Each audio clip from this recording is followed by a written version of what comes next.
Boom! What's going on, everyone? I'm Logan, the 64th Gear Jammer Skeele, founder of Advantage Diecast, welcoming you to the warehouse on another episode of Toy Talk. Never as popular as Ford's C-Series tilt cab, its main competitor, GMC's L-Series steel tilt cab, managed to stay in production from 1960 to 1981.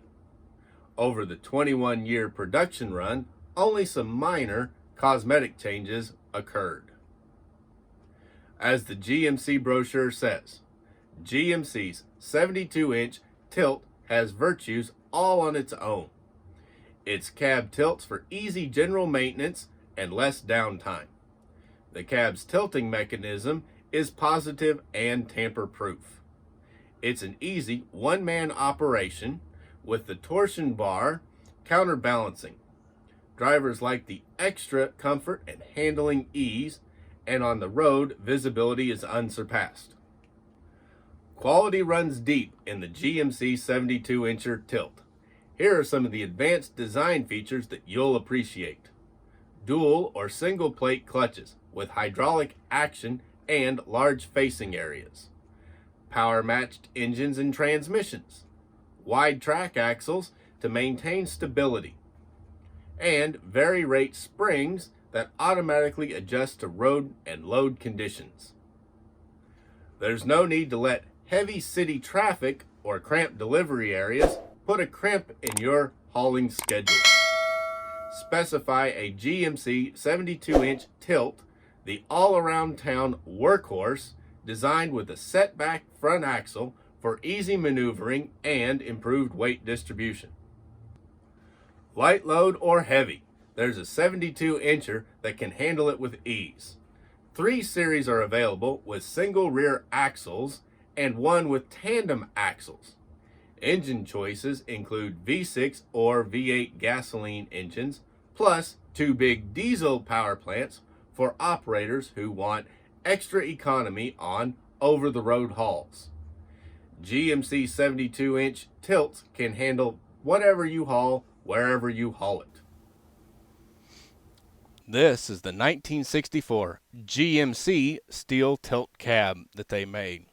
And this is the larger model. This is like the 70-80 series. The big one higher up that sits over top of the big V8 engine instead of the smaller gas engines.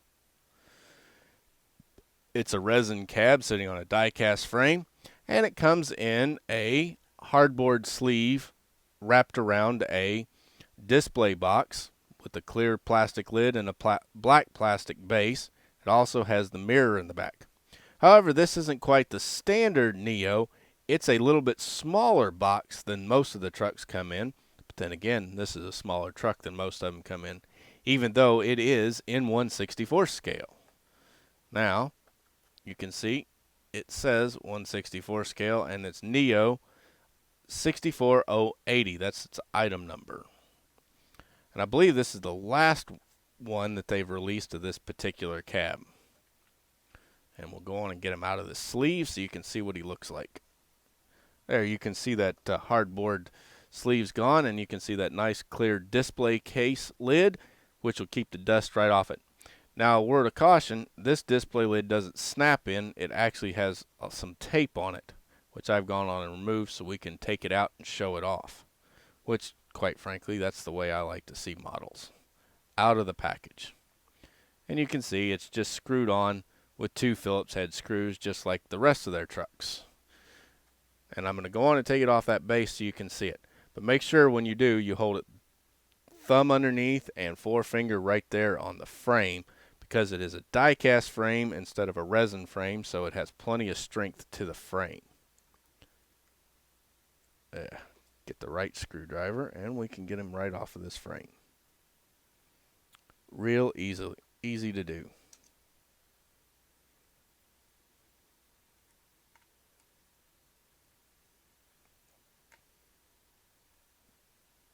This method of packaging is pretty nice because it lets us see the model and it protects it very well. However, sometimes it can be frustrating trying to get these screws out. when they don't want to cooperate, like this one doesn't. Sometimes what you got to do is pull the cab down just a little bit that way. Now let's go on and pick this guy up so we can talk about him. These were great trucks back in the day. They were all over the road. It's a shame that GMC got out of the Class 8, the heavy-duty trucks, because they were kind of king of the road back in the day, but oh well. Anyway, this one is for KSE Transport Company of Nashville, Tennessee. It rides on 5-hole Bud-style rear wheels that are painted white and 6-hole front Bud-style wheels. Not sure why they did the mix, but that's the way they did it. And honestly, I've never seen a 5-hole for the front, so I'm just assuming that's just they never made the other set of wheels. You can see the fuel tank here. It's painted blue, and it's got the step right here up onto that battery box. You can get up onto the frame easily. It is a setback axle design. It's kind of funny. We think about the International 9800, 9600s. They were setback axles. Freightliner did. That was a novel, new idea.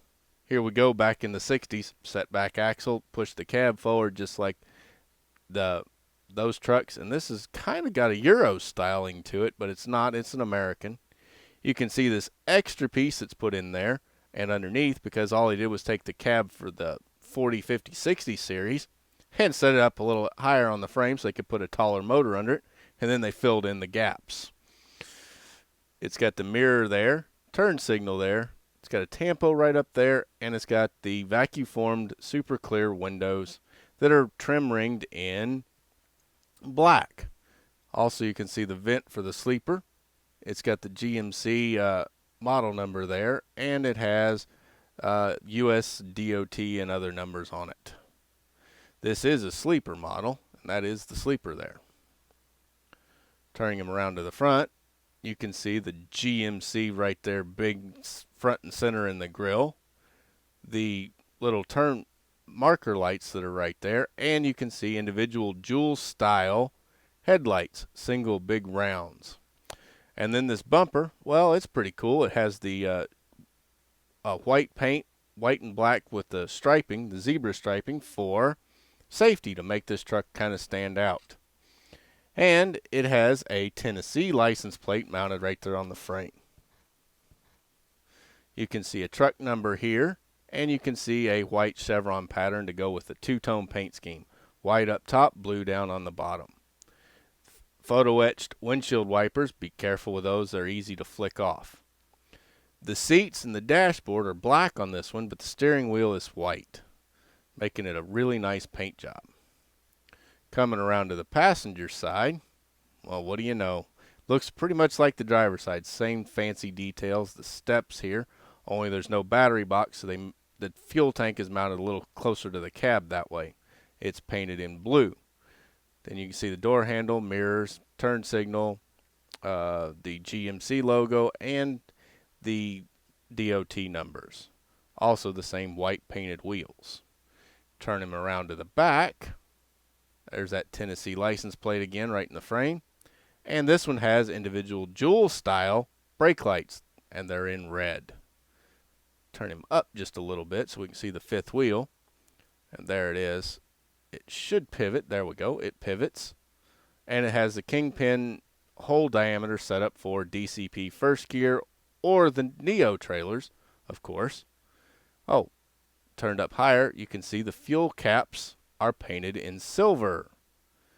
You can see the dual mufflers, and they did the same thing that they've done on many of them to put the grill detail on. They just put a decal around, which is pretty cool. It's time efficient and everything else. There's a modest amount of back engine detail showing that it was a V8 engine, and then you can see the air lines, electric lines going from the cab into the back of the engine, which is kind of goofy, but that's what they did.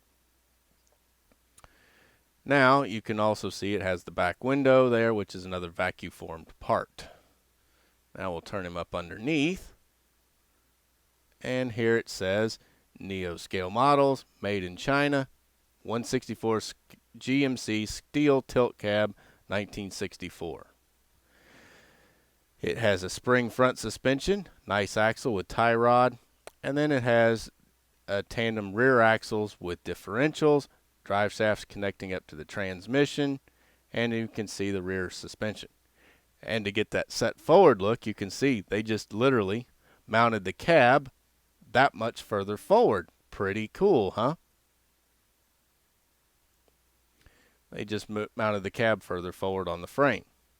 Now let's go on and tip him up to the top, since I haven't shown off that. You can see the tailpipes are actually hollow with the 45 miters on them. It's got the dual air horns on the passenger side, where they have the big and the small one in one little unit.